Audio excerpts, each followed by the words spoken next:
Om Swastiastu. Perkenalkan, nama saya Niputu Nita dengan NIM DS03250044. Pada kesempatan kali ini, saya akan menjelaskan mengenai mitos, legenda, dan cerita rakyat, serta bagaimana keterkaitan dengan ilmu pengetahuan. Baik, langsung saja kita masuk pada pengertian mitos. Mitos adalah cerita atau kepercayaan yang berkembang di masyarakat dan dianggap benar. Biasanya berkaitan dengan hal gaib, alam, atau kejadian luar biasa, tetapi belum terbukti secara ilmiah kebenarannya. Contoh mitos dalam kehidupan sehari-hari yaitu jangan duduk di depan pintu, nanti susah untuk mendapatkan jodoh. Jangan makan pisang yang ada di pinggir, nanti jodohnya adalah orang jauh. Dan jangan membuka payung di dalam rumah, nanti sulit rezekinya. Mitos sering digunakan sebagai cara sederhana untuk mengatur perilaku serta menjelaskan sesuatu sebelum adanya penjelasan ilmiah. Selanjutnya kita masuk pada pengertian legenda. Legenda adalah sebuah cerita yang dirangkai secara turun-temurun dan dipercaya oleh masyarakat karena terbukti secara logis dalam pendeskripsian ceritanya dan cenderung mengemukakan kehadiran seorang tokoh yang berkaitan dengan terbentuknya suatu daerah. Legenda terbagi menjadi beberapa macam, yaitu yang pertama, legenda keagamaan. Adalah legenda orang-orang yang dianggap suci. Yang kedua adalah legenda alam gaib. Legenda semacam ini biasanya terbentuk kisah yang dianggap benar-benar terjadi dan pernah dialami oleh seseorang. Yang ketiga adalah legenda perorangan, merupakan cerita mengenai tokoh-tokoh tertentu yang dianggap benar-benar terjadi. Dan yang terakhir atau yang keempat, legenda setempat, adalah cerita yang berhubungan dengan suatu tempat, nama tempat, dan bentuk topografi, yaitu bentuk permukaan suatu tempat, bukit-bukit, berjurang, dan sebagainya.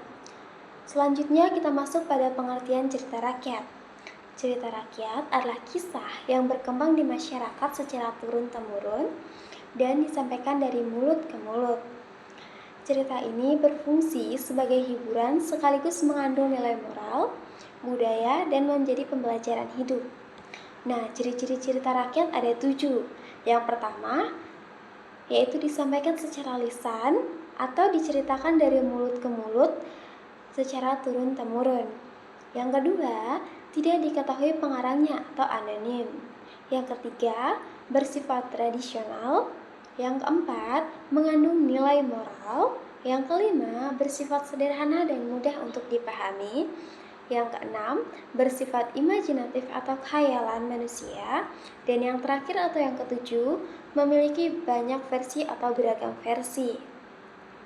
Nah, sekarang kita masuk pada bagaimana keterkaitan mitos, legenda, dan cerita rakyat dengan ilmu pengetahuan. Yaitu yang pertama sebagai awal penjelasan fenomena alam. Sebelum adanya sains, manusia menjelaskan alam lewat mitos. Contohnya, petir dianggap sebagai kemarahan dari dewa.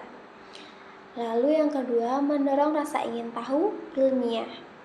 Nah, cerita-cerita ini membuat manusia bertanya, mengapa, yang menjadi dasar lahir ilmu pengetahuan. Yang ketiga, mengandung pengetahuan lokal atau kearifan lokal. Beberapa cerita menyimpan fakta ilmiah sederhana. Contohnya, cerita tentang larangan masuk hutan tertentu. Lalu yang keempat atau yang terakhir, media pembelajaran kontekstual. Dalam pendidikan, misalnya IPA, cerita rakyat bisa digunakan untuk mengaitkan konsep sains dengan kehidupan sehari-hari. Nah, kesimpulannya dari mitos, legenda, dan cerita rakyat serta bagaimana keterkaitan dengan ilmu pengetahuan, yaitu mitos, legenda, dan cerita rakyat adalah cara tradisional manusia untuk memahami dunia.